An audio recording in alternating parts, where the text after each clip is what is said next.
우리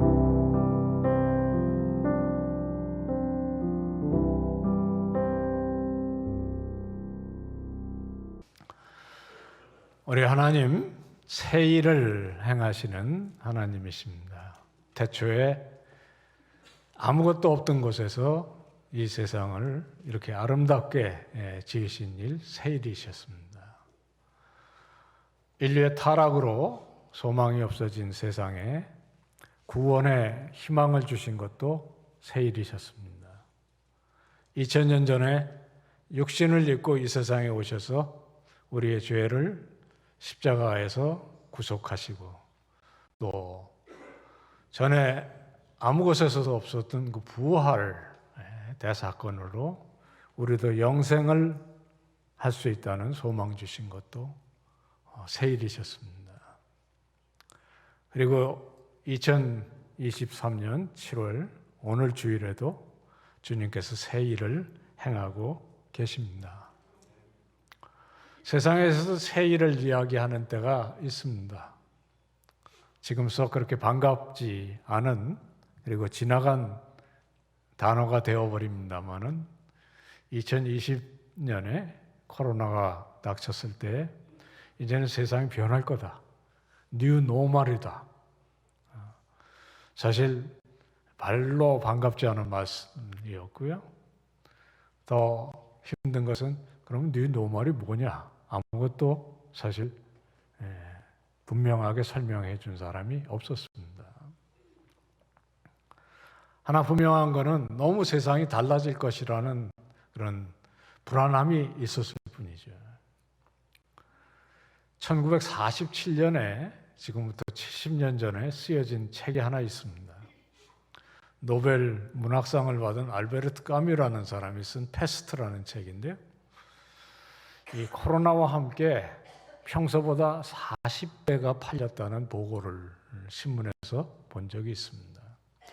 왜 그렇게 주목을 다시 받게 됐습니까? 답답하고 뭔가 어디선가 이런 현실 속에 대처법을 찾아야 되는데, 그런 소설에서라도 통찰을 좀 얻기, 그런 바람 때문에 그랬을 것 같습니다. 많은 분들이 그 책을 이미 아시고 계시듯이 그 책에서 얻을 수 있는 그런 분명한 지혜가 없습니다. 어느 날 갑자기 질병이 닥치는 것이고, 또 끝도 좀 허망하게 끝나요. 어느 날 보니까 그냥 간 겁니다. 그 메시지는 그냥 열심히 자기 아는 대로 최선을 다해서 그냥 대처하면 된다. 아무런 소망을 주지 못하는, 사실은 위로도 주지 못하는, 도전만 있는 그런 책이었습니다. 오늘 우리가 읽은 이 하나님의 말씀, 우리들에게 소망을 줄 수 있습니다. 하나님은 어떤 상황 속에서나 계시기 때문입니다. 그냥 계시는 것이 아닙니다. 일을 하고 계시고 그 일 속에 우리가 할 일도 가르쳐 주시기 때문입니다. 오늘 읽은 말씀은 2600년 전에 선지자 이사야를 통해서 패망을 눈앞에 둔 비극을 향해서 가고 있는 이스라엘에게 주신 말씀입니다. 그들을 일깨워서 어떻게든지 회개에 이르도록 하시기 위한 말씀이었습니다. 안타까운 것은 이스라엘 백성들이 그것을 볼 눈도 없고 들을 귀도 없었다. 안타까운 것이시요. 42장 18절에 너희 못 듣는 자들아 들으라. 너희 맹인들아 볼지어다. 지금 임박하고 있는 이 재난을 오직 피할 길이 주님에 있다는 것을 좀 깨달으면 좋겠다. 이사야서는 66장으로 되어 있는 것 잘 아시죠? 1장부터 40장 내내 그런 부르심이 있습니다. 그러면서 동시에 그들에게 깨우침을 주려는 경고의 말씀이에요. 그러나 이야기는 급속하게 진행이 돼서 40장을 넘어가면 이 순종치 않고 눈 멀고 기막힌 백성들이 결국에는 포로로 붙잡혀서 고난을 겪겠지만 그것이 끝이 아니다. 하나님은 내내 역사하셔서 그들에게도 새 희망을 주신다는 메시지로 되어 있습니다. 40장에 그 유명한 말씀이 있죠. 위로해 내 백성들을 위로하라. 고난의 때가 끝났고 징계가 끝났다. 이제는 하나님께서 새 일을 행하신다는 메시지가 43장 오늘 읽은 말씀으로 이어지고 있는 것입니다. 이 새 일을 행하시는 하나님, 우리 시온생거대가 찬양했듯이 왕 중의 왕이시고 전능하신 하나님이시고 우리의 창조주시고 세상에 그 어떤 신도 비교가 되지 않는 우리의 놀라운 하나님이십니다. 그분의 하시는 일, 그분의 성품에, 그분의 능력에, 그분만이 하실 수 있는 이 일의 핵심이 무엇입니까? 오늘 짧은 구절인데요. 쭉 읽어가시면 그냥 우리 마음속에 집히는 한 단어가 있어요. 일입니다. 그 하신 일, 그리고 하실 일, 그리고 지금 여기서 하시는 일.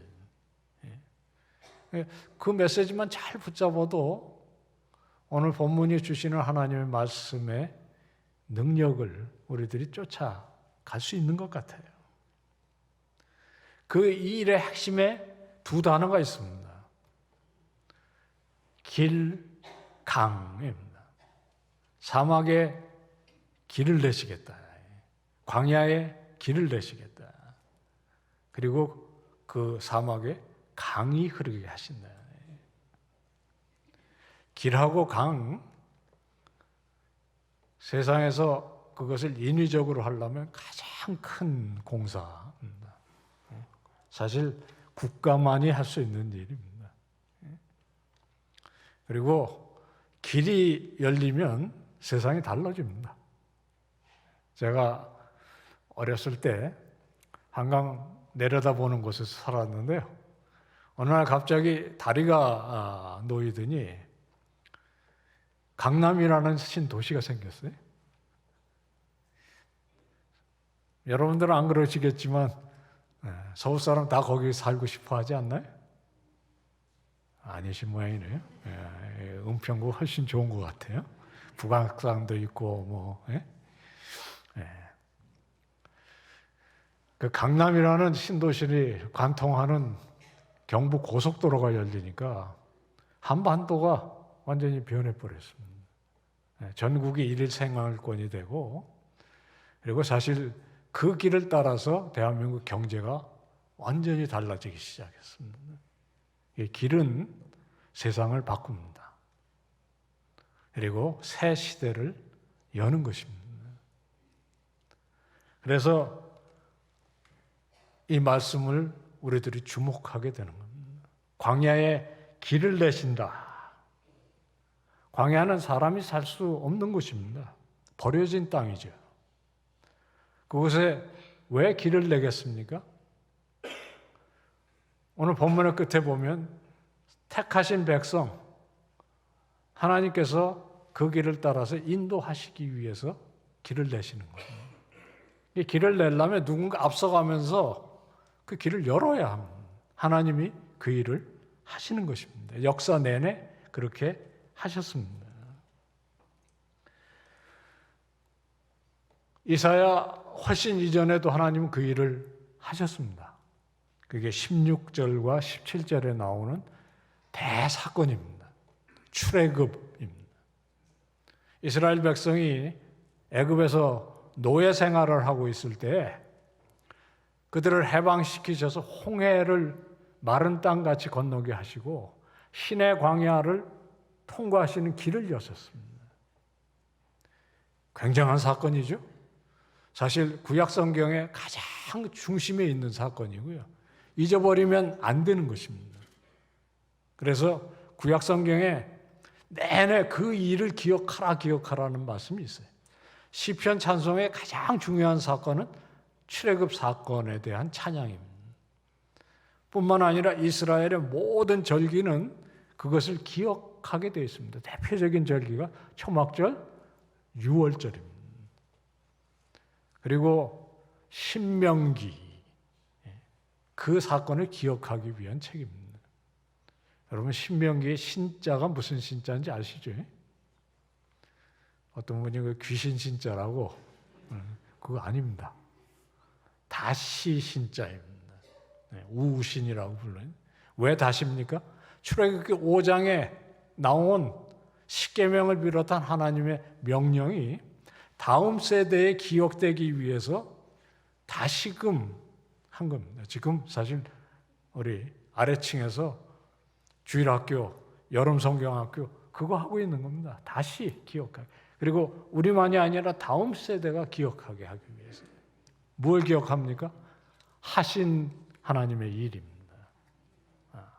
하나님은 늘 일해 오셨고 그 역사를 늘 인류가 타락해서 바로에게 사탄에게 노예되어 있을 때 그것을 풀어 새로운 백성이 되게 하기 위해서 하신 일을 기억하는 겁니다. 그래서 출애굽 사건은 늘 기억해야 되는 대사건입니다. 홍해를 마른 땅같이 건너게 하고 추적하는 애굽의 군사들을 물속에 수장시키시고 위대한 일을 행하신 그 일. 놀랍게도 오늘 본문에는 이제 더 이상 기억하지 말라 그러셨어요. 지나간 일을 생각하지 말라 그러셨습니다. 그리고 그 내용을 또 사실 길게 얘기해요. 그러니까 이거는 잊어버리라는 얘기가 아니고 사실 그 대단한 사건이지만 더 큰 일을 생각하게 한다는 반어법입니다. 어떻게 출애굽을 잊어버릴 수가 있겠습니까?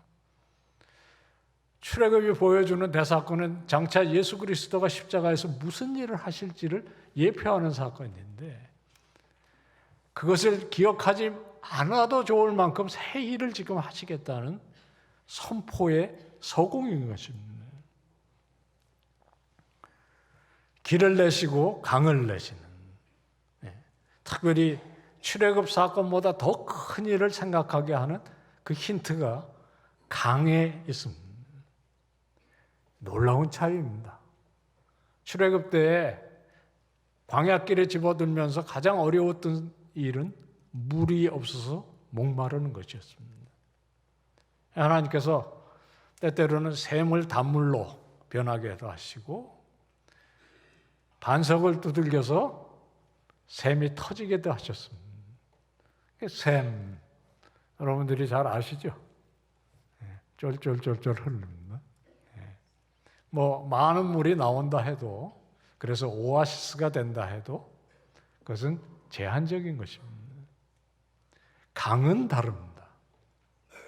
강은 모든 사람들이 목을 축이고도 남고 강이 흐르기 시작하면 초목이 무성해지고 농사가 가능해지고 정착이 가능해집니다. 예, 완전히 다른 세상을 여는 것입니다. 아무리 길을 열면 무슨 소용이 있습니까? 살만한 곳이 못 되는데. 그러나 강이 흐르기 시작하면 사막은 옥토가 됩니다. 살만한 환경이 되어지는 것이고 그리고 진정한 의미에서의 문화가 도시가 가능해지는 것인데 성경은요 이 역사가 쭉 흘러가면 어디로 가냐면 새하늘과 새 땅에 보면 생명수강이 있고 거기에 우리들의 진정한 소망인 영생이 있는 것입니다. 이 이사야서는 여러 면에서 새하늘과 새 땅에 대한 서곡이 거기에 들어 있는 것이거든요. 우리는 이미 이 이사야가 예언한 이 역사가 오래전에 성취되었음을 압니다. 이스라엘 백성은 해방이 되어서 그 땅에 돌아와 그 역사 끝자락에 예수 그리스도가 이 땅에 오시고 그 역사 끝자락에 우리도 이곳에 있는 것을 압니다. 140여 년 전에 흑암과도 같고 소망이 없었던 대한민국에도 이 생수의 강이 흘러서 이 은혜가 이 땅에도 도달해서 지금같이 복음의 훌륭한 교회들이 세워진 땅이 된 것도 우리들이 기억할 수 있습니다. 그 똑같은 역사가 오늘 이곳에서도 하나님의 말씀 속에 선포되고 또 이루어지는 것을 우리들이 기억하게 되는 것입니다. 그래서 저는 늘 예배 시간이 중요한 것 같아요. 그리고 이 일이 지난 역사 속에 이루어졌을 뿐만 아니라 지금도 하나님께서 여기서 그 일을 행하시고 또 이 일을 하나님께서 앞으로 그의 나라까지, 그래서 생명수 강가 거룩한 성 황금길을 걷는 그 순간까지 이루실 줄을 믿는 것입니다. 우리들의 일입니다. 그 하나님께서 하신 일과 하실 일과 그 모든 것들을 기억하는 성도들이, 특별히 이 자리에 계시는 우리 충신의 자매들과 형제들이 할 일도 있습니다. 그냥 간단하게 얘기하면 그 앞서서 행하시는 주님의 일에 동참하는 일입니다. 그래서 우리가 이 자리에 있는 것이고, 우리들이 이 예배를 통해서 하나님께서 찬양받으실 귀한 역사를 이루실 줄을 믿으면서 나아가게 되는 것입니다. 오늘 말씀에 특별히 마지막 절에 이 답이 있습니다. 그 답은 주님께서 우리들에게 시키신 일을 찬양하게 하려 함이라, 그렇게 얘기하고 있습니다. 한번 우리들이 그 구절을 보시면 좋을 것 같아요. 21절에 이 백성은 내가 나를 위하여 지었나니 나를 찬양하게 하려 함이라. 이 백성은 2600년 전에 이스라엘 백성만은 물론 아닙니다. 그 후에 오고 오는 모든 하나님의 백성, 신약 시대에는 교회가 바로 이 백성이에요. 그러니까 우리가 이 자리에 있는 것 찬양하려 함이라, 그렇게 기억하고 꼭 돌아가시기를 축원합니다. 뭘 찬양합니까?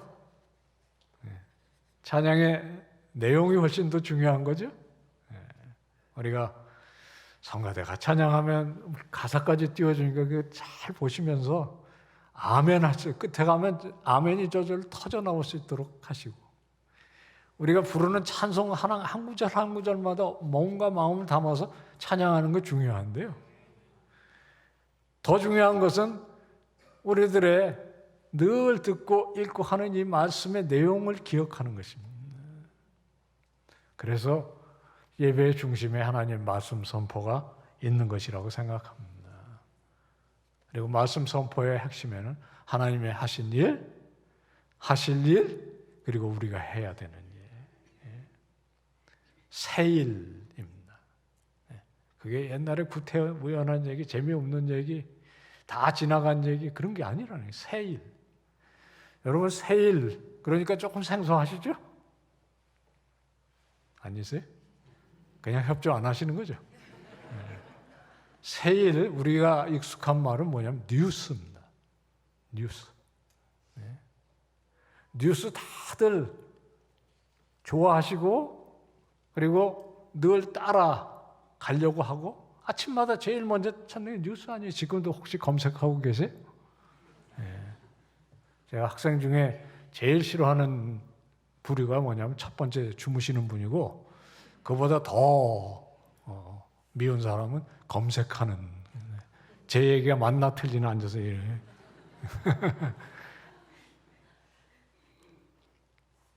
뉴스, 그 중요해요. 세상이 어떻게 돌아가는지를 알아야 책임 있게 사는 거고, 그리고 우리가 할 일도, 해야 되는 일도 알게 되는 거고, 남의 사정을 아는 것도 중요한 거고요. 그 뉴스, 오늘날 방송국만 하고 신문사만 하는 거 아닙니다. 요즘은 뭐 모든 것이 우리 손바닥에서 되어질 수 있어요. 나도 뉴스 메이커가 될 수 있어요. 특별히 우리 충신교회는 방송 관여하시는 우리 성도들이 계셔서 뭐 영화를 제작하시든지 뭐 그런 일을 통해서 세상에 이 뉴스를 새 일을 전파할 수 있습니다. 선지자 이사야는 이스라엘 백성들을 깨우려고 이 말씀을 지금 전파하고 있는 거고요. 세상에 눈 멀고 귀 막힌 사람들의 마음을 깨우치기 위해서 이 새 일을 누군가가 이야기해야 하는 것입니다. 그리고 우리 성도들의 책임도 거기에 있습니다. 우리가 안 하면 세상에 아무 뉴스가 없는 거 아닙니다. 세상에는 우리보다 훨씬 열심히, 훨씬 큰 목소리로 뉴스를 전하는 사람이 많습니다. 2020년에 코로나가 닥치자 제일 큰 목소리를 발했던 사람들이 있어요. 새로운 무신론자들이었습니다. 내가 뭐라고 그러더냐 목소리 높였어요.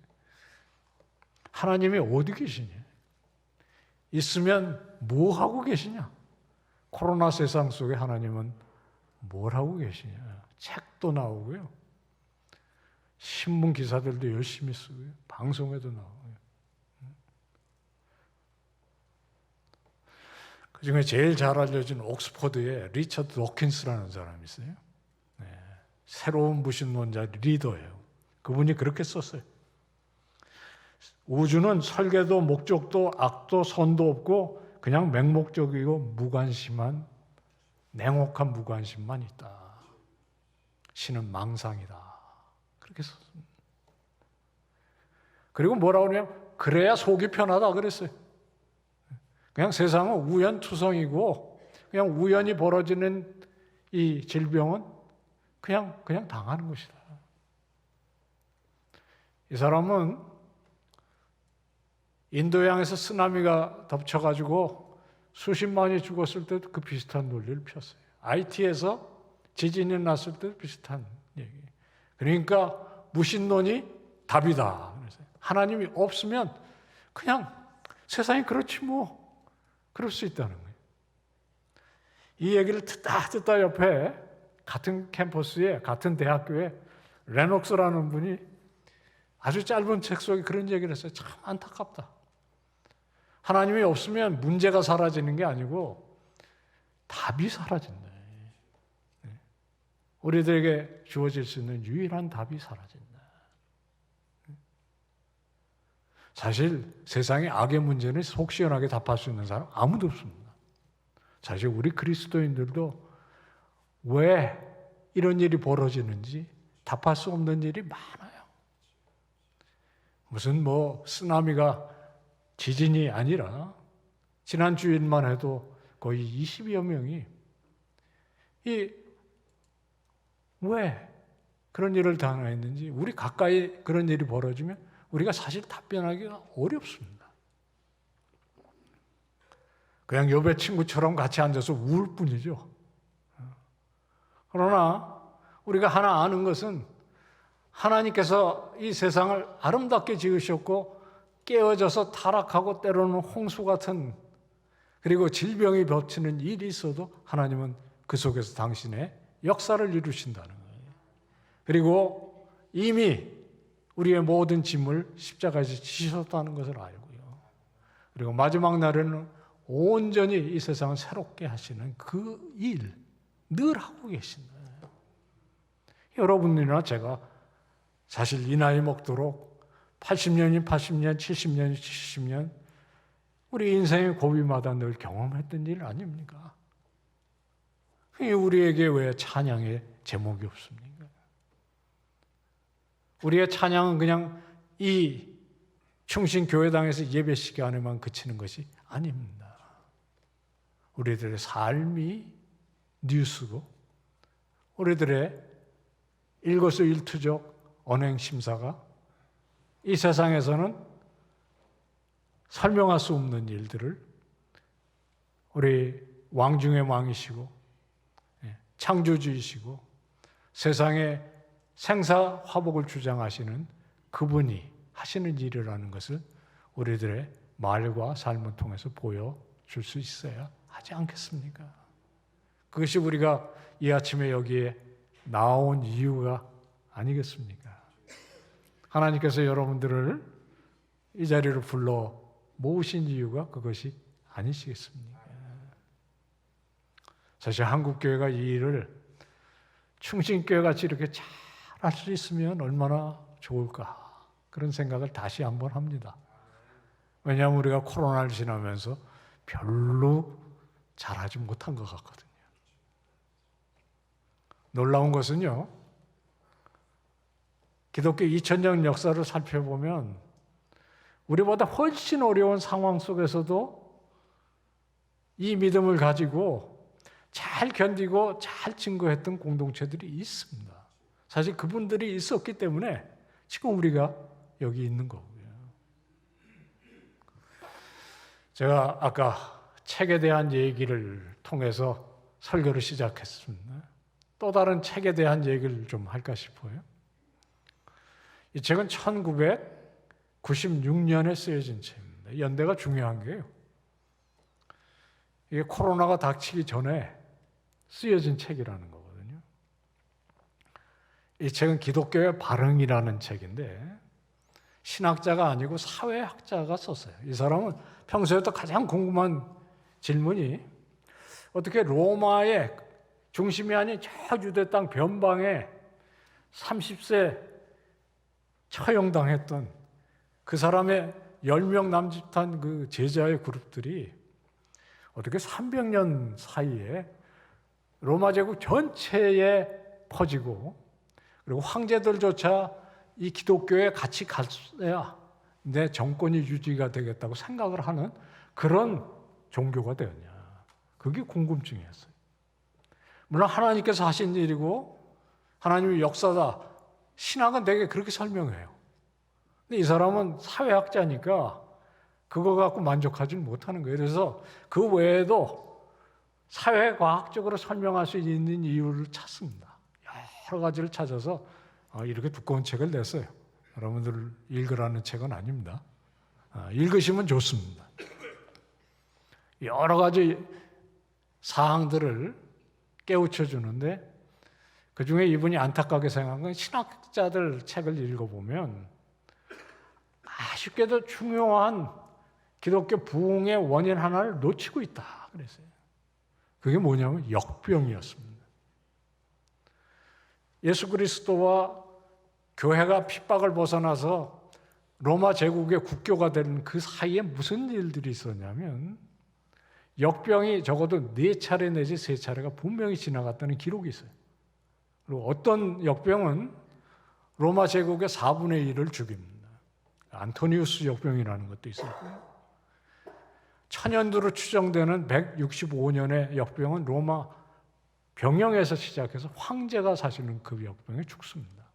그 황제는 역사상 가장 뛰어났던 철인 황제라는 마르쿠스 아우렐리우스라는 황제예요. 이 현명한 황제마저 죽인 이 역병 속에 교회가 한 일에 대한 기록들이 있습니다.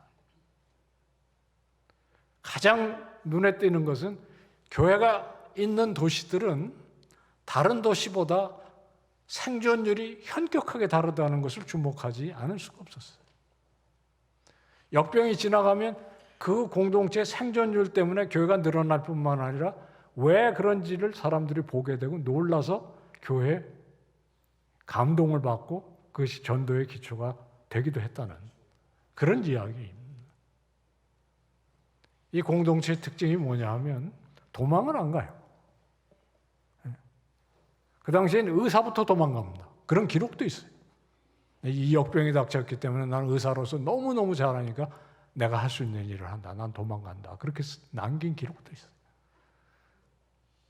근데 유일하게 도망을 안 갈 뿐만 아니라 자기들의 공동체에 생기는 병자를 돌볼 뿐만 아니라 안 믿는 사람들이 제일 먼저 하는 일, 이 병에 가까이 가면 죽는다는 걸 알기 때문에 가족이라도 길거리에 버릴 수밖에 없는 상황 속에 이교도들이 버린 병자들까지 받아들여서 그들을 돌봤다는 거거든요. 여러분들이 여러 차례 들으셨을 거예요. 실감나게 생각할 수 있는 계기는 있으셨는지 모르겠습니다.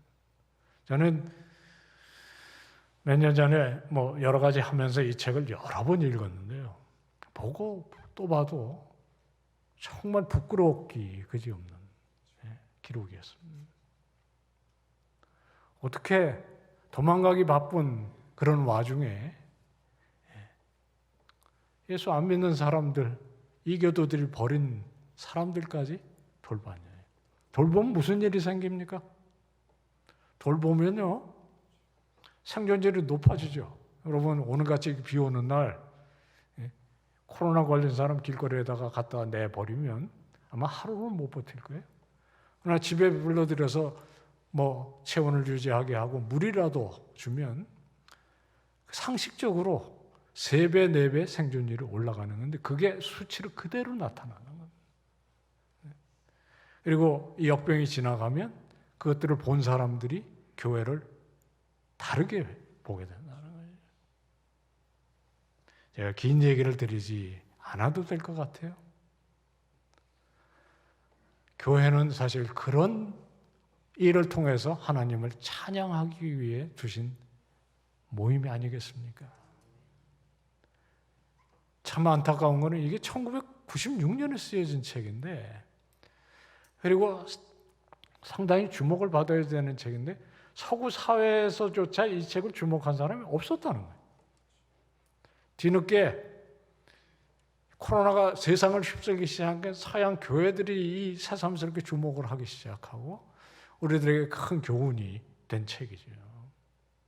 네, 더 큰 교훈은 이미 이 말씀 속에 있습니다. 여러분들의 삶이 코로나 이후에 그리고 이 경제적인 어려움이 계속되는 가운데 여러분 삶이 지금 2023년에 7월의 삶이 광야고 사막이실 수 있으십니다. 길도 안 보이고 본들 아무런 어떤 희망조차 안 보일 수 있어요. 기억하실 것은 우리 하나님이 그 속에 길을 열어오신 분이라는, 그리고 메마른 땅에 강을 흘려보내신 능력의 주님이시라는 걸 기억하시기를 바랍니다. 그러면 무슨 일이 벌어집니까? 믿음은 바라는 것들의 실상입니다.